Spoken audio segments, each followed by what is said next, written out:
چونکہ آج تو ہر شخص مہنگائی کے حوالے سے پریشان ہے، ملک میں بے روزگاری بڑھ رہی ہے، ترقی کا عمل ختم ہو چکا ہے، معیشت تباہ ہو چکی ہے، حکومت کی آمدن وہیں پر کھڑی ہے، اخراجات بڑھ گئے ہیں، سود کا خرچہ 1500 سے 3000 پہ جا پہنچا ہے ارب پہ۔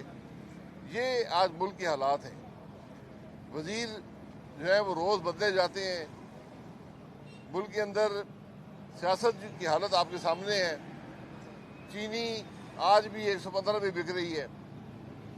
تو اگر عمران خان صاحب کس دنیا میں رہتے ہیں یہ وہی بتا سکتے ہیں، لیکن جس پاکستان میں ہم رہتے ہیں وہاں پر تو ہر پاکستانی پریشان ہے۔ تو یہ ملک کے حالات جب ہوں، پارلیمان کو آپ دیکھ لیں کہ پارلیمان میں کیا حالت ہے، وہاں پر کوئی عوام کی بات جو ہے وہ نہیں ہو سکتی، آج تک نہ ہوئی ہے اور نہ ہی امید ہے کہ کوئی بات ہوگی۔ کشمیر کے مسئلے پر ہر روز مختلف بیانات آتے ہیں۔ یہ بات ہماری سمجھ سے باہر ہے کہ ایک مسئلہ جس پر سارا ملک متفق تھا، کوئی دو رائے نہ ہوا کرتی تھی، آج وہ ملک کا سب سے متنازع مسئلہ بن چکا ہے۔ تو ان حالات میں کیا ہوگا، کون سے فورم پر یہ معاملات ڈسکس ہو سکتے ہیں، اس کا بھی علم کسی کو نہیں ہے۔ ایک زمانے میں پارلیمان میں فورم ہوتا تھا جہاں پر ملکی معاملات کو ڈسکس کیا جاتا تھا اور ایک ملکی موقف بنا کر ہم دنیا کے سامنے جا سکتے تھے۔ آج وہ معاملہ بھی ختم ہو چکا ہے۔ اس لیے آج ہر پاکستانی یہی سوال کرتا ہے کہ ملک کس طرف جا رہا ہے، ملک کا ہوگا کیا، میری زندگی کا کیا ہوگا، ملک کی ترقی کیسے ہوگی، ملک کی معیشت کیسے بہتر ہوگی۔ اس کے کوئی جواب نہ حکومت کے پاس ہیں نہ کسی اور کے پاس ہیں۔ سر، آرمی چیف سے سینئر اینکرز نے ملاقات کی تو پنجاب حکومت، خاص طور پر وزیر اعلیٰ پنجاب کی تبدیلی کے بارے میں بڑی باتیں کی گئی سوشل میڈیا پہ بھی اور ان ملاقاتوں میں بھی۔ تو کیا سمجھتے ہیں کہ اسٹیبلشمنٹ کو آپ کی طرف بھی دیکھنا چاہیے جس طرف ملک تباہی کا شکار ہو چکا ہے؟ دیکھیں، جو میٹنگ آف دا ریکارڈ ہوتی ہے اس پر کوئی کامنٹ کرنا مناسب نہیں ہے، کیونکہ جو رپورٹ ہوگی بات اسی پر کوئی آدمی کامنٹ کر سکتا ہے۔ لیکن اس بات میں کوئی شبہ نہیں ہے کہ آج پنجاب میں تاریخ کی بدترین حکومت ہے جس نے ہر شعبے کو تباہ کر دیا ہے، ہر نظام ختم ہو گیا ہے۔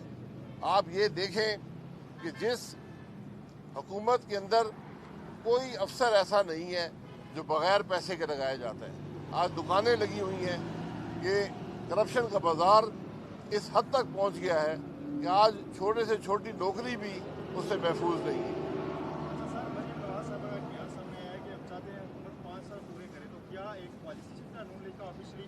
پہلے آپ کہتے تھے اس حکومت کو گرائیں گے، گھر بھیجیں گے، اب آپ چاہتے ہیں کہ یہ 5 سال پورے کریں گے؟ میرے بھائی، انہوں نے یہ کہا ہے کہ جو لائی ہیں اللہ کرے 5 سال پورے کرے کہ ان کو بھی سمجھ آئے، یہ اس حوالے سے کہا ہے۔ اس حکومت کا ہر لمحہ ملک میں بھاری ہے، لیکن مسئلہ حکومت کا نہیں ہے، مسئلہ اس نظام کا ہے جو ایسے لوگوں کو لے کر آتی ہے جس کا نام عمران خان ہے۔ سر، پی ڈی ایم کے اجلاس میں مولانا فضلمان صاحب نے تصدیق کی کہ سردار صاحب رابطے میں، کیا پیپلز پارٹی کا واپسی کا کوئی چانس ہے؟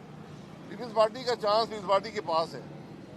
کل بھی مولانا صاحب نے کہا ہے کہ آپ اپنے رویے کو نظر ثانی کر لیں، اعتماد بحال کریں۔ تو ہم تو چاہتے ہیں کہ پوری جو اپوزیشن ہے اکٹھی چلے، لیکن جب اعتماد نہیں ہوگا تو پھر جو جماعتیں چھوڑ کر گئی ہیں ان کی جگہ نہیں ہوگی۔ سر، آپ بھارت کی جو صورتحال بنی ہے کورونا کی، آپ سمجھتے ہیں پاکستان اس صورتحال میں جا رہا ہے؟ دیکھیے، بھارت کے اپنے مسائل ہیں، دوسرے ممالک کے اپنے مسائل ہیں۔ بات تو یہ ہے کہ ہم نے اپنے ملک میں کیا کیا ہے، جواب تو اس بات کا دینا ہے نا۔ بھارت تو اپنی تقریباً 8% آبادی کو ویکسینیشن لگا چکا ہے، ہم 1% کو بھی نہیں لگا سکے۔ تو یہ بڑی عجیب سی بات ہے کہ حکومت کے پاس آج تک کوئی پالیسی کرونا کے بارے میں نہیں آ سکی۔ اچھا سر، آپ کیا سمجھتے ہیں جو اس وقت کرونا کی وبا ہے ملک میں لاک ڈاؤن فوری طور پہ لگا دینا چاہیے، کیونکہ جتنی تیزی سے وبا یہ پھیل رہی ہے ملک میں ہلاکتیں بھی بڑھی ہیں؟ دیکھیں، آج کا حل لاک ڈاؤن نہیں ہے، آج کا حل لوگوں کو ماسک پہنانے میں ہے اور ویکسینیشن میں ہے۔ یہ